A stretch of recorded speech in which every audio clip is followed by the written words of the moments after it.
America, रूस और Ukraine की जंग एक नए मोड़ पर पहुंच गई है। अमेरिकी राष्ट्रपति डोनाल्ड ट्रंप और रूसी राष्ट्रपति व्लादिमीर पुतिन की हालिया मुलाकात के बाद पेंटागन ने एक ऐसा कदम उठाया है जिसने सीधे तौर पर यूक्रेन की रणनीति को कमजोर कर दिया है। रिपोर्ट्स के मुताबिक पेंटागन ने यूक्रेन को अमेरिकी निर्मित लंबी दूरी की ATACMS मिसाइलों का इस्तेमाल रूस की सीमा के अंदर करने की इजाजत नहीं दी है।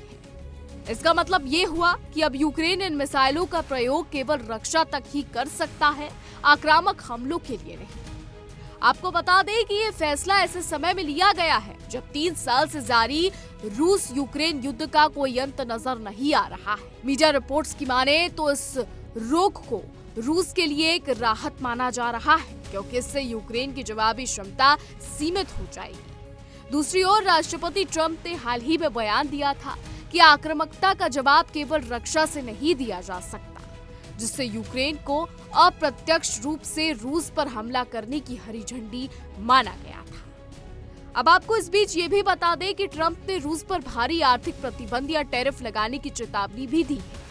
उन्होंने कहा कि या तो रूस पर कड़े आर्थिक वार किए जाएंगे या फिर अमेरिका इस लड़ाई को यूक्रेन की लड़ाई कहकर इससे किनारा कर सकता है। ट्रंप की योजना पुतिन और यूक्रेन के राष्ट्रपति वोलोदिमीर ज़ेलेंस्की के बीच सीधी मुलाकात कराने की भी थी, लेकिन ये संभव नहीं हो पाया।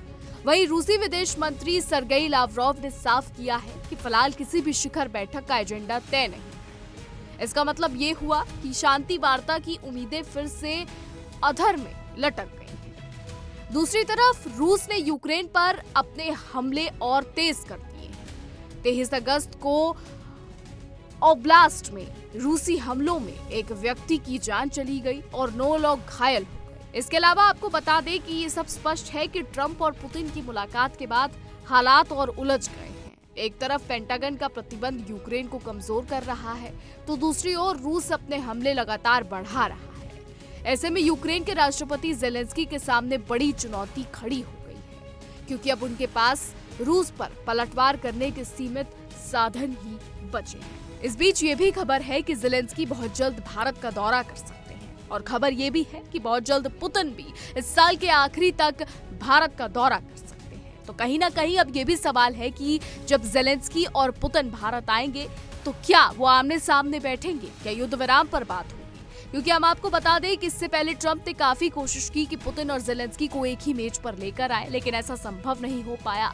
अलास्का में पुतिन और ट्रंप की मुलाकात हुई थी, जिसमें कयास लगाए गए थे कि शायद इसके बाद रूस और यूक्रेन का जो ये युद्ध है वो रुक जाएगा, लेकिन फिर भी कुछ नहीं हुआ। और उसके बाद एक बैठक और हुई जिसमें ट्रंप और ज़ेलेंस्की की मुलाकात हुई और यूरोप के तमाम नेता मौजूद रहे, जैसे कि Meloni, Giorgia Meloni, Emmanuel Macron और ब्रिटेन के प्रधानमंत्री कीर स्टारमर भी इस बैठक में मौजूद रहे। लेकिन इसके बाद भी रूस और यूक्रेन के युद्ध पर कोई हल नहीं निकला। अब आने वाले समय में पता लगेगा कि क्या कुछ होता है, क्या ट्रंप रूस और यूक्रेन का युद्ध रोक पाते हैं या नहीं, क्या पुतिन युद्ध रोकेंगे, क्या ज़ेलेंस्की युद्ध रोकेंगे। ऐसे कई सवाल और ऐसे कई कयास लगाए जा रहे हैं, लेकिन इन सभी सवालों और कयासों का जवाब आने वाला समय ही बताएगा।